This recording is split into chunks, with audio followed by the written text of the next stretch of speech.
Kevin, you haven't told us how your meeting went. Oh, well, as well as could be expected, I suppose. Oh, look at you playing it all low-key. What is this about an engagement? Good news travels fast, eh? No, congratulations. How have you kept that quiet? Oh, Mum, it's lovely. Aww. So go on then, how'd you do it? Do what? Pop the question. Oh, I just opened my mouth and the words came out. Yeah, but he did have to take that blaring out of a ghetto blaster on the steps.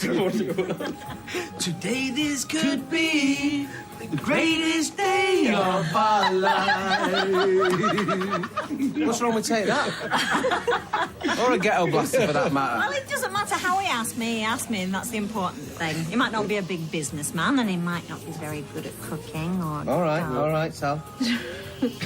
But I wouldn't change him for the world.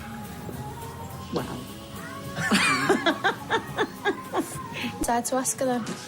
Dunno. Well, I thought you weren't bothered about getting married.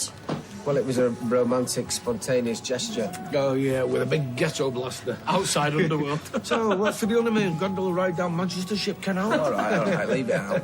Well, do you know, I don't care where we go, as long as we're together. Oh, I can't wait to get out of this suit. I think you look really smart, Dad. Yeah, you look like a banker or a lawyer.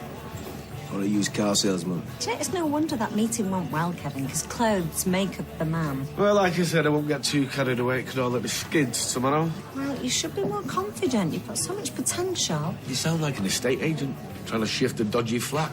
It's true, though. Well, I think it's lovely. Everyone getting on. You know, ex-husbands, new fiancés. You should start one of them communes. I'll give it over. I saw this television programme once. You know, they all lived together. They shared everything, expenses. God knows what else. Well, like hippies and that. Well, one of them worked in a pound shop, so I wouldn't exactly say hippie. I think he was just there for the free veg. Well, I don't know about living in a commune, but I've got an ex-husband who's a budding entrepreneur. And with a little bit more effort, we could have 2 successful businessmen on the street.